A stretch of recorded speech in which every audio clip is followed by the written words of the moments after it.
Hasil cukup mengecewakan diperoleh timnas Indonesia ketika melawan Jepang di Stadion GBK hari ini, Kamis, jam 7 malam tadi. Kita kalah 0-4.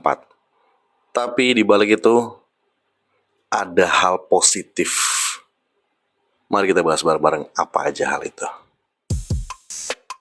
Yes people, is going on. Balik lagi dengan gue Widi Sasongko di fans channel Bola Timnas Indonesia. Ya, kita semua tahu Timnas Indonesia kalah 0-4. Kita nggak usah bahas kelemahan-kelemahannya, kan itu udah cukup jelas. Nah, yang akan saya bahas kali ini adalah sisi positif yang mana harus dijadikan suatu landasan bagi timnas Indonesia untuk bounce back melawan Arab Saudi, Bahrain, China, bahkan Australia. Oke, yang pertama, kalau kita perhatikan, kita punya 3 peluang emas. Chances created itu ada 3. Yang pertama jelas dari Wahaji Oratmangun. Dia bisa lolos karena back dari Jepang ketika di pressing dengan ketat, dengan baik. Back sekelas Jepang itu bisa salah membaca arah bola. Wahaji one on one di situ. Tetapi keputusannya untuk mencip bola itu dia benar-benar ragu-ragu dan ingin mengcapping Zion Suzuki dan akhirnya gagal. Ini sebuah strategi yang umum dilakukan untuk tim-tim seperti Indonesia ketika melawan tim yang peringkatnya jauh, yaitu counter attack. Di sini peran dari lini tengah untuk memberikan umpan-umpan seperti itu harusnya bisa diulangi berkali-kali. Dan jangan bosen, anggap aja itu kayak latihan passing, ya, true pass, dan harusnya sih kalau itu masuk, permainan sangat-sangat akan berbeda jalannya. Tapi apa mau dikata, peluang itu pun sirna.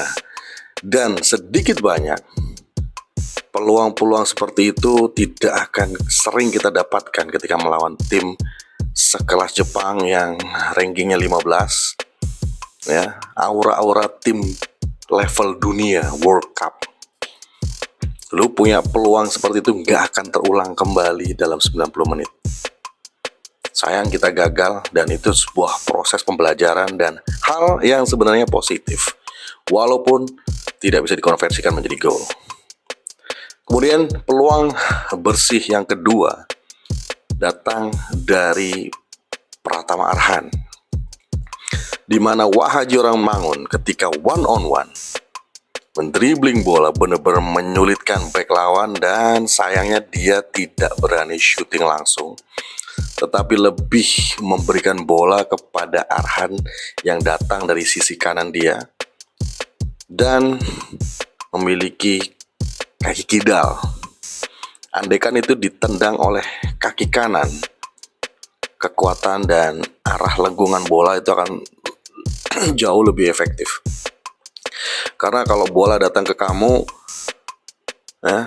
bola datang dari kiri, kamu tendang pakai kaki kiri, walaupun itu kaki terkuat kamu, itu sedikit banyak power dan juga akurasi itu benar-benar sulit, ya.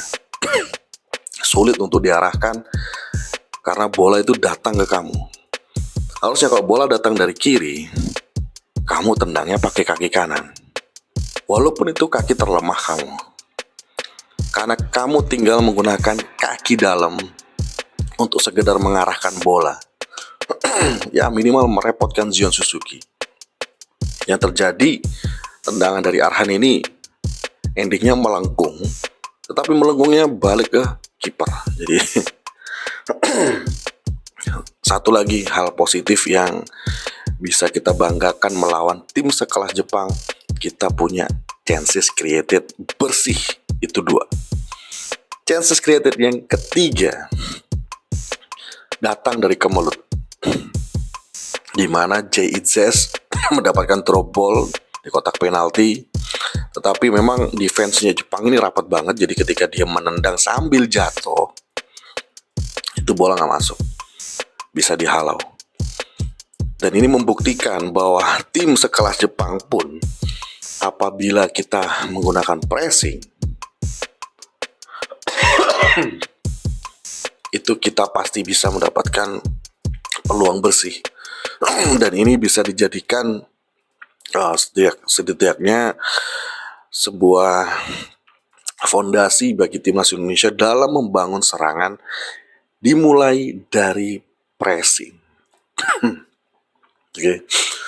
Sisanya kita dapat setengah peluang dari Rafael Strike mendribble dari sisi kanan pertahanan Jepang, tetapi bola umpannya nggak ada yang nyambut.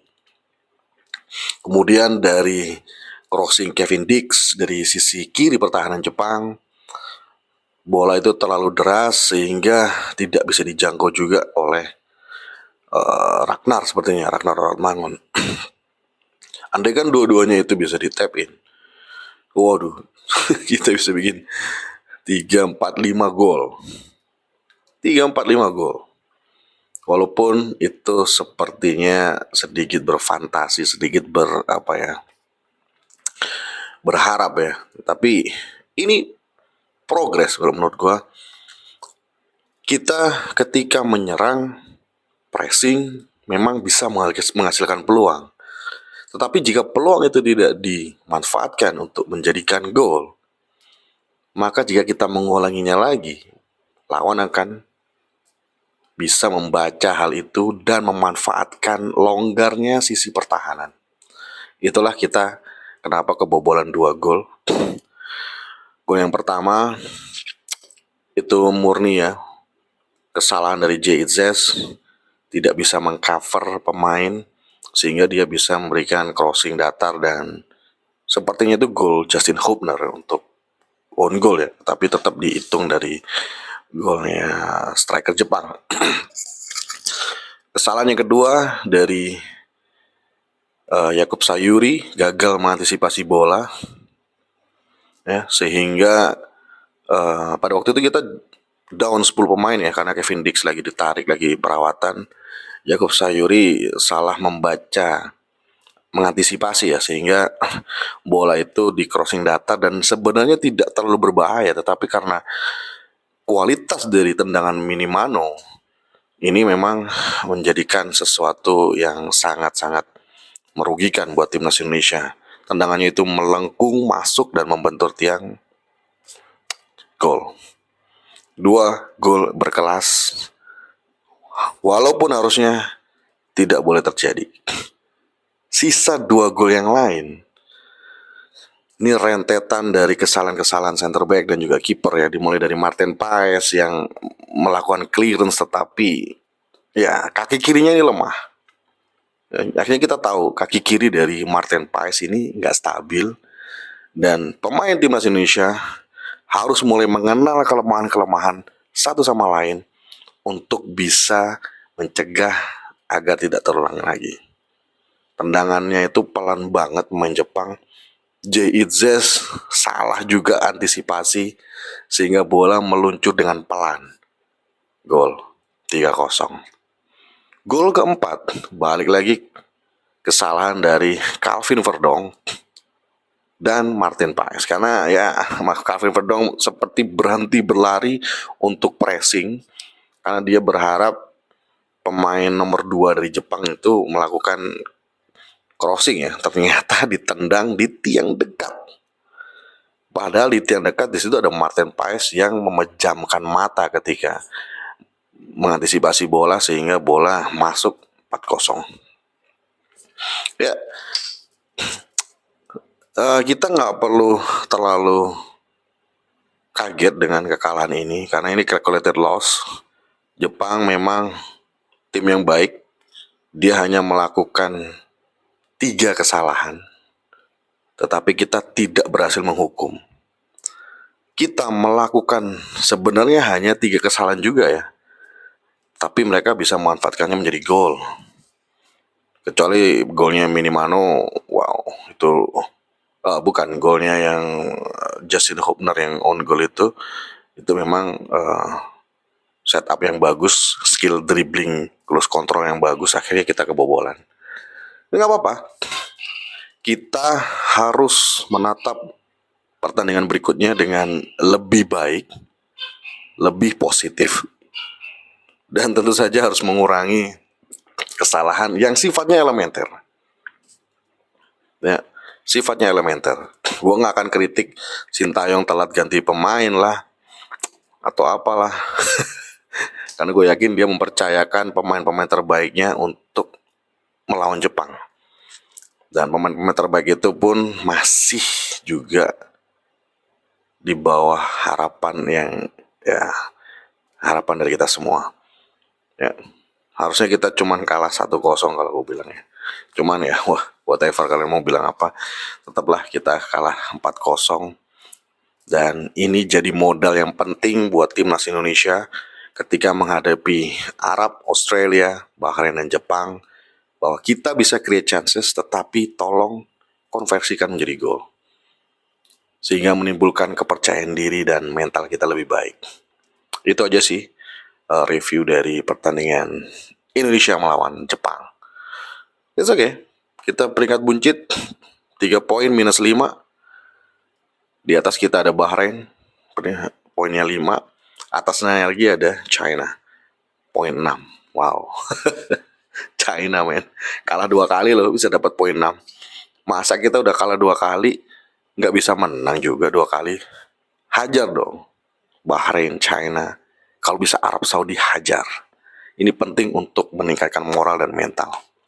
Oke, itu dulu yang bisa saya sampaikan. Kalau kalian ada komentar yang lain atau hujatan-hujatan lain, silahkan tulis aja di kolom komentar. Nanti coba akan gue tanggapin dengan lebih kejam.